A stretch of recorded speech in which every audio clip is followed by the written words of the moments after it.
All right, all right, all right. Here's what we got.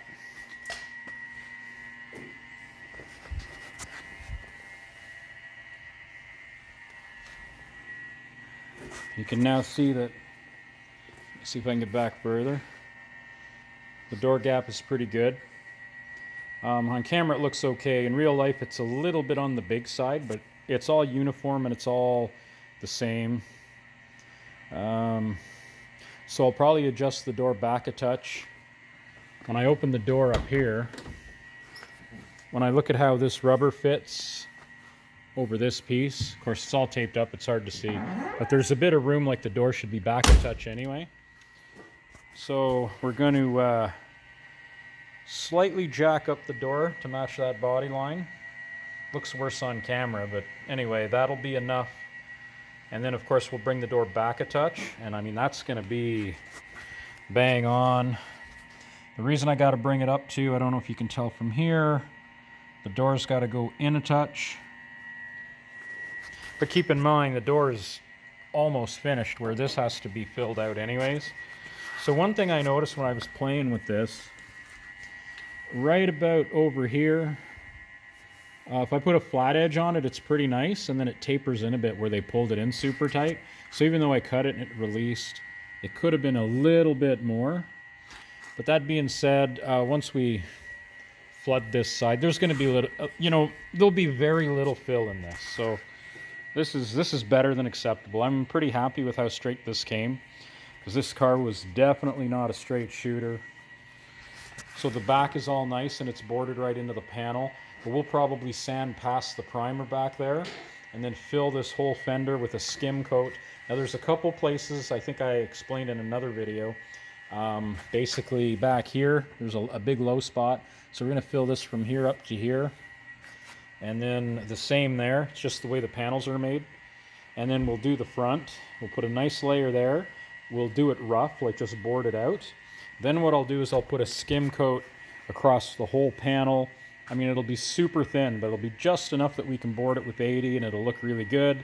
Then we'll give it a quick sand with 180. And then when we do our 3 coats of primer, I mean, this is going to have 0 ripples. I mean, I'm hoping for 0 ripples, but I think that's the way to do it. The door's pretty good, a coat or 2 of primer, and that'll board out. But considering how out of whack this car was, I'm happy.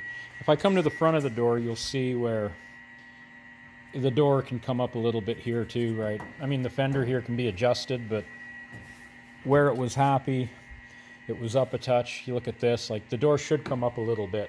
So the whole door will come up a touch to match those body lines. And basically I'm actually looking, because this door was never really touched, and where all the new rubbers were, they were new, but there was just enough wear that you could see where that all sits. So we'll bring the door up a bit, a little bit of fill work, and that quarter will be done.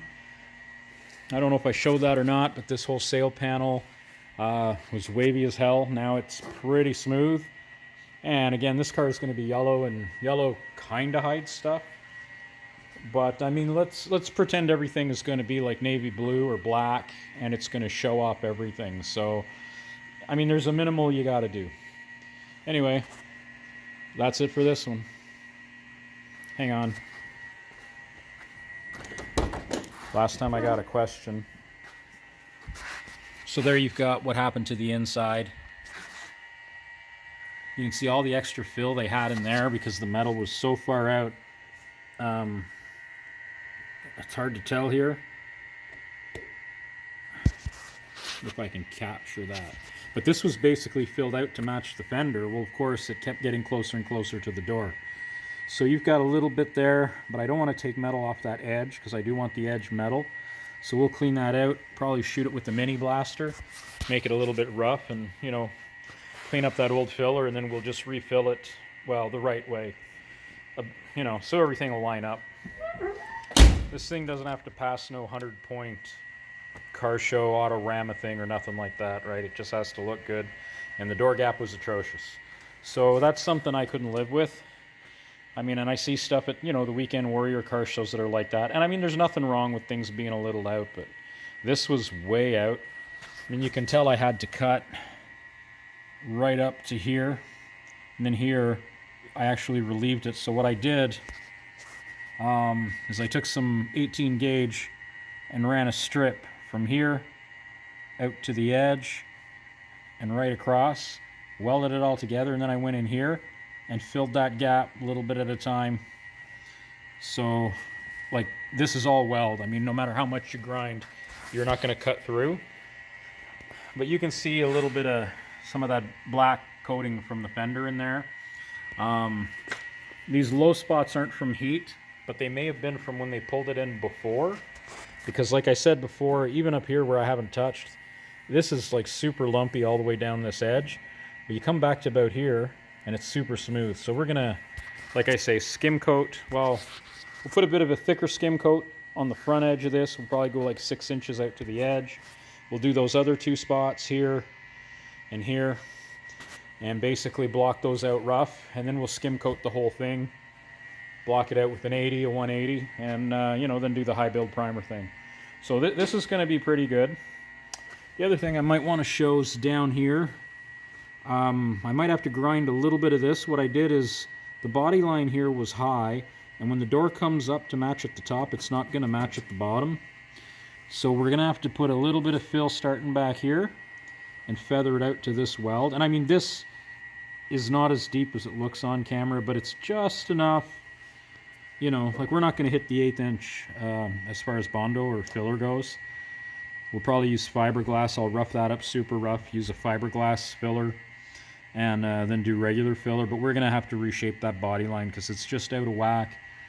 And if I look at the top and bottom, like there's no way that would have ever matched the door anyway. It's just sometimes these things aren't perfect. So try to fix things so that you don't need a whole bunch of body filler. But at the same time, don't be afraid to use a bit here and there if you have to. The other thing we could have done there is cut the fender, moved it down, and then tried to fill in the gap. I mean, if this was an extreme show car of some sort, we'd probably do that. But yeah, this is going to be driven, and so we don't really care. I mean, there's not a lot of original steel left on this car anyways, so this is a big expensive toy and not a museum piece. Anyway, that's it for now. Thanks.